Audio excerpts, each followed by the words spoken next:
नमस्कार। सुर्खियों के बाद सबसे पहले छत्तीसगढ़ की राजनीति से जुड़ी बड़ी और गर्म खबर। राजनांदगांव के विधायक हैं, जेसीसीजे के विधायक हैं, उन्होंने दिया है बड़ा बयान। विधायक देवव्रत सिंह, उनका यह कहना है कि कांग्रेस में शामिल होने का सवाल उनसे पूछा गया। सम्मानजनक कांग्रेस में वापसी हुई तो कोई परहेज नहीं।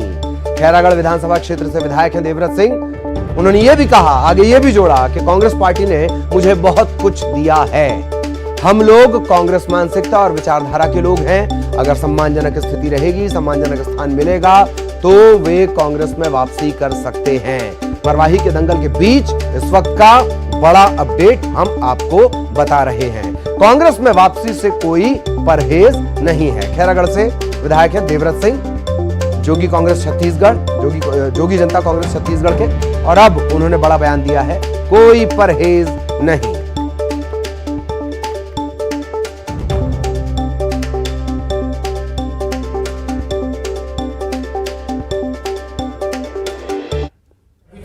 कवायद हैं, अटकलें हैं, बातें हैं, मीडिया में चीज आती हैं। जय सिंह अग्रवाल जी ने एक बयान दिया। निश्चित रूप से हम लोग कांग्रेस की मानसिकता विचारधारा के लोग हैं। मुझे तो कांग्रेस पार्टी ने बहुत कुछ दिया। मैं 3 बार कांग्रेस से विधायक रहा, अभी 4थी बार मैं योगी कांग्रेस से विधायक बना हूँ। 1 बार सांसद रहा हूँ कांग्रेस पार्टी से। जब बीच में शिखर सम्मेलन हुआ था एबीपी का, उसमें उन्होंने तो कह भी दिया था कि देवव्रत सिंह तो कांग्रेसी हैं, कांग्रेस में जाएंगे। योगी जी ने कह दिया था और हम लोग योगी जी से बहुत स्पष्ट बात करते थे।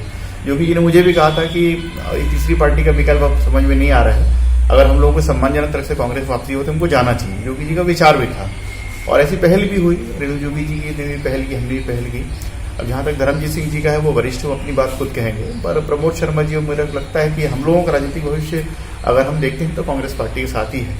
पर कब होगा, क्या होगा, ये तो भविष्य के घर में छुपा है। हम लोग सब संवैधानिक बंधनों में बंधे हुए हैं। तो पर मीडिया से कभी कोई बात छुपाई नहीं है, ना आज छुपाई ना कल छुपाएंगे। तो ऐसा कुछ होगा तो आपको जानकारी जरूर देंगे निश्चित रूप। और सहयोगी राकेश इस वक्त हमारे साथ जुड़े हुए हैं। राकेश, ये इशारा दे रहे हैं या अंदर खाने में सब कुछ तय है? राकेश। जी हाँ ललित, निश्चित ही मैं आपको बता दूं कि ये देवव्रत सिंह जो हैं वो काफी करीब माने जाते थे उस समय जोगी जी के। और मैं आपको बता दूं कि ये इन्होंने सीधे स्पष्ट तौर पे कहा है कि मेरा पूरा परिवार जो है वो कांग्रेस पार्टी से चुनाव लड़ा है। मेरे घर में विधायक थे, मंत्री थे। वो ये देवव्रत सिंह खुद 3 बार के कांग्रेस के विधायक रह चुके हैं। 1 बार लोकसभा के प्रत्याशी रहे हैं और सांसद कांग्रेस से बने हैं। और मैं आपको बता दूं कि यूथ कांग्रेस में भी ये जोगी जी के समय प्रदेश अध्यक्ष थे यूथ कांग्रेस के। और अभी भी इनका कहना है, इन्होंने स्पष्ट कहा है कि कांग्रेस में सम्मानजनक वापसी होती है तो मैं वापसी के लिए तैयार हूं। और इनका कहना है कि कांग्रेस ने मुझे बहुत कुछ दिया है, मेरे परिवार को बहुत कुछ दिया है। मेरे परिवार में मंत्री बने हैं, सांसद बने हैं, विधायक बने हैं। तो कहीं ना कहीं जो झुकाव है वो अब स्पष्ट नजर आने लगा है कि ये कांग्रेस में जा सकते हैं। और दूसरी चीज आपको बताना चाहूंगा, इनका कहना था, इनका बयान है जिसमें इन्होंने कहा है कि दल बदल की स्थिति बन सकती है। इसलिए हम लोगों को कम से कम जो 3 विधायक हैं जोगी कांग्रेस के, वो कांग्रेस में जाएंगे तभी स्थिति स्पष्ट हो पाएगी। और कहीं ना कहीं मेरा जो राजनीतिक भविष्य है वो कांग्रेस के साथ है, ये स्पष्ट तौर पर देवव्रत सिंह ने कहा है। चलिए बहुत बहुत शुक्रिया राकेश आपका इस तमाम जानकारी के लिए। सहयोगी राकेश हमारे साथ जुड़े हुए थे। हम लोगों की मानसिकता कांग्रेसी।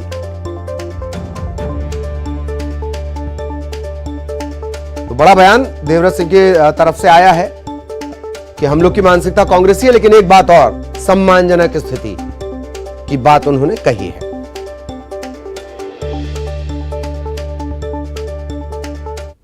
और चलिए अब मरवाही के दंगल की बात करेंगे। मरवाही उपचुनाव को लेकर बड़ा बयान सामने आया है। दिग्गज लगातार दम दिखा रहे हैं। आपको नजर आ रहा होगा डॉक्टर रमन सिंह, भूपेश बघेल, दोनों ने मोर्चा बांध लिया मरवाही का। इन सब के बीच बयान लगातार सामने आ रहे हैं। डॉक्टर रमन सिंह ने बड़ा बयान दिया है, कांग्रेस का प्रत्याशी बाहरी है जबकि बीजेपी का प्रत्याशी स्थानीय है। मरवाही में स्थानीय प्रत्याशी की ही जीत होगी। कांग्रेस पर खरीद फरोख्त का आरोप भी डॉक्टर रमन सिंह लगा रहे हैं। कांग्रेस कर रही है षड्यंत्र की राजनीति। जोगी परिवार के साथ बड़ा वोट बैंक है। कांग्रेस ने जोगी परिवार को अपमानित किया है। जोगी परिवार की अपील का बड़ा असर होगा और मरवाही उपचुनाव में कांग्रेस को लगने वाला है झटका।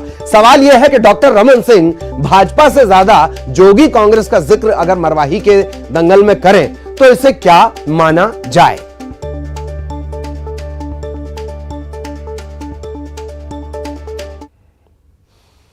और इधर डॉक्टर रमन सिंह के बयान पर कांग्रेस ने पलटवार किया है। कांग्रेस के प्रवक्ता विकास तिवारी ने कहा कि बीजेपी ने हमेशा बरगलाने का काम किया है।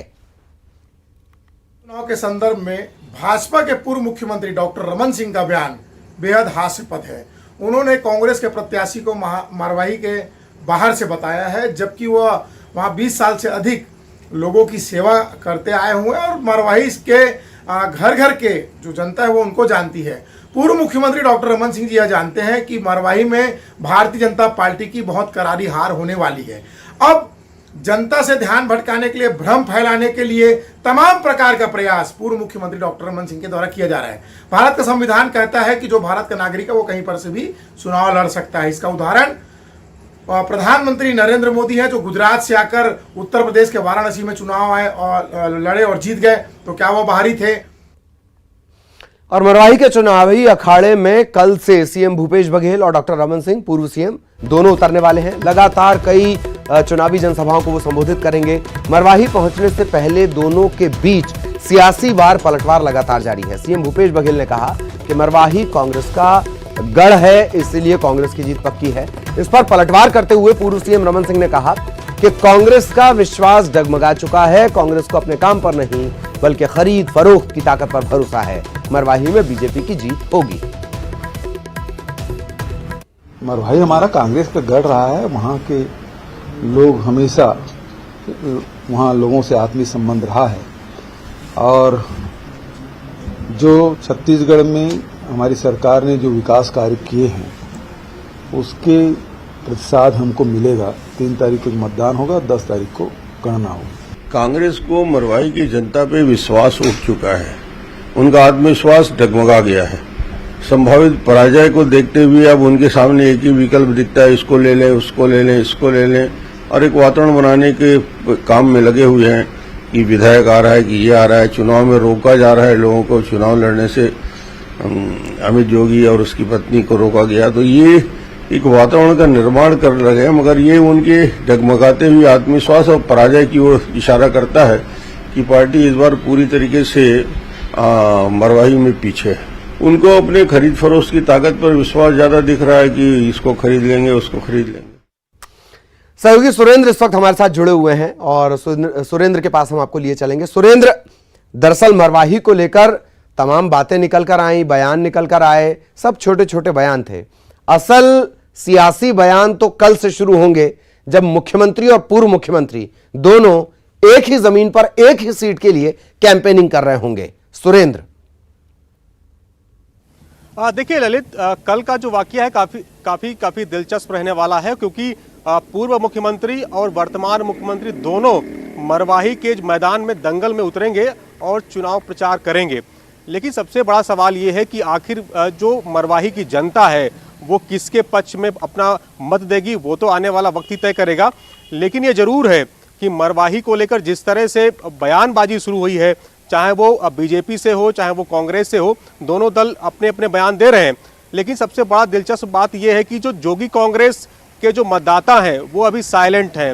वो 3 नवंबर को जब मतदान होगा और मतगणना जब 10 नवंबर को होगी तब क्या ये माना जाए, सुरेंद्र मैं जानना चाह रहा हूं कि क्या ये माना जाए कि डॉक्टर रमन सिंह जब अपनी बातों में, अपने बयान में, अपनी बाइट में 3 बार जोगी कांग्रेस और 1 बार बीजेपी का इस्तेमाल करते हैं, तो क्या ये माना जाए कि दबा छुपा सही या किसी और स्थिति के चलते अमित जोगी अब प्रचार करेंगे, वो एंटी कांग्रेस करेंगे जिसका फायदा बीजेपी को मिलेगा?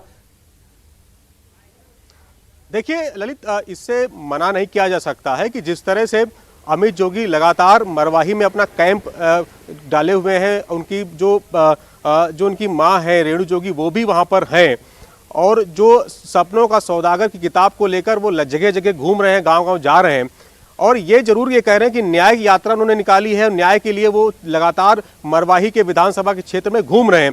लेकिन इसीलिए अब बीजेपी उनकी सिंपैथी, उनके साथ में खड़ी होने का एक दम जरूर भर रही है। आज ही जिस तरह से पूर्व मुख्यमंत्री डॉक्टर रमन सिंह ने कह दिया कि अमित जोगी और उनकी पत्नी रेणु जोगी के चुनाव लड़ने से रोका गया और ये खरीद फरोख्त भी राजनीति वहां पर मरवाही में की जा रही है, तो ये माना जाए कि वो सिंपैथी लेने की कोशिश पूरी कर रहे हैं और साथ निभाने की सियासत है।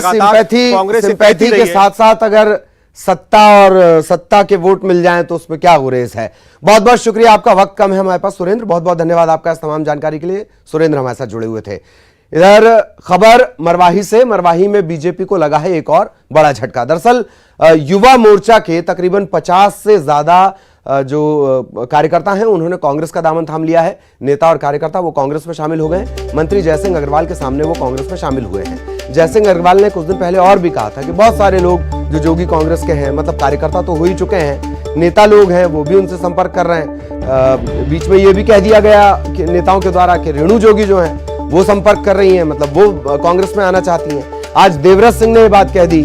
अब इस सारे खेल के बीच बीजेपी को भी झटके लग रहे हैं। बीजेपी युवा मोर्चा, भारतीय जनता युवा मोर्चा के जो नेता हैं, 50 से ज्यादा नेता और कार्यकर्ता हैं, वो कांग्रेस में शामिल हो गए।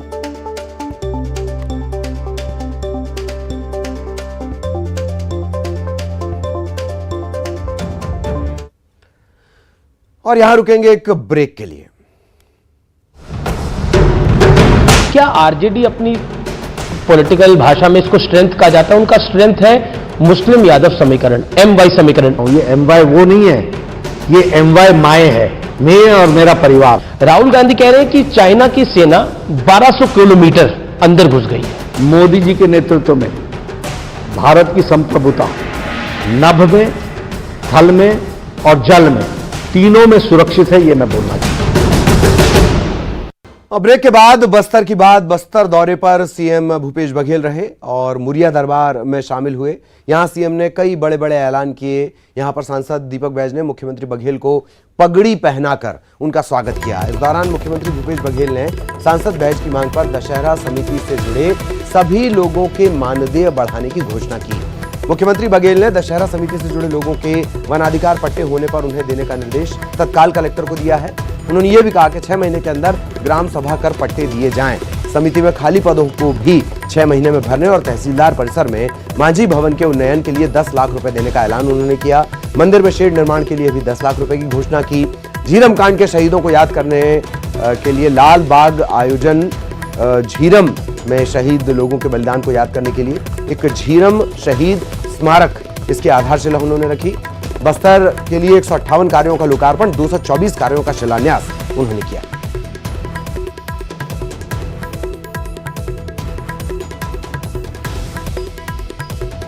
सैकड़ों साल से ये आयोजन होता रहा है और जैसे जैसे समय बीतते गया, बस्तर दशहरा का प्रचार प्रसार विदेश और दुनिया में फैलते गया।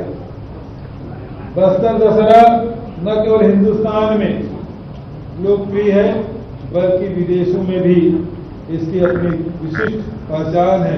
इसी कारण से बहुत सारे विदेशी सैलानी भी बस्तर दशहरा देखने आते हैं। हमारे माही जी कह रहे थे, इंदिरा जी ने 10 एकड़ जमीन दिया था। मैं कलेक्टर साहब को निर्देशित करता हूँ कि जितने भी हमारे मांझी है, चालकी है, मेंबर मेंबरीन है, इनके वनाधिकार के जो भी पट्टे हों उसे सबको उनका आवेदन ले लीजिए और वहां ग्राम सभा करके 6 महीने के भीतर में सबको वनाधिकार का पट्टा मिल जाएगा। बस्तर में मांझी को प्रति माह 1350 रुपया मिलता रहा है, सही बात है। अब आप लोगों की डिमांड में पिछले समय आप गए थे, मंत्री जी भी साथ में थे, अध्यक्ष भी साथ में थे, उपाध्यक्ष भी साथ में थे और आप लोग भी गए थे और मुझे ज्ञापन सौंप के आए थे। अब वो 1350 की जगह हर महीने 2000 रुपये आप लोगों को दिए। 25 जो चालकी है उसको 675 रुपये प्रति माह मिलता है। चालकी वो कहाँ है? 675 रुपये मिलता है। अजी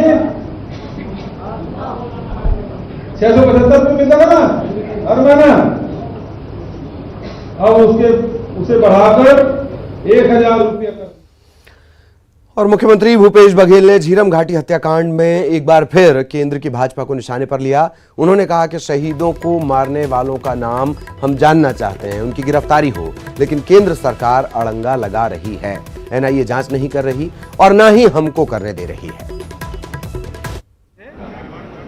कोई नगरनार जैसे बहुत बड़ा स्टील प्लांट या टाटा जैसे 5000 एकड़ का स्टील प्लांट नहीं लगाना है, छोटे छोटे प्लांट लगेंगे। और शासकीय भूमि में जैसे दंतेवाड़ा में हमारे पास 500 एकड़ जमीन है, उद्योग विभाग की जमीन है, खाली पड़ा हुआ है, उस जगह में हम प्लांट लगाएंगे। कोंडागांव के आसपास या और जहां भी खाली जगह है, शासकीय भूमि है, उन जगहों में इसकी स्थापना की जाएगी। बस्तर में खामोश तो नहीं है, वो अंदर अंदर जाके पता करें, वो कुछ न कुछ तो षड्यंत्र कर रहे होंगे।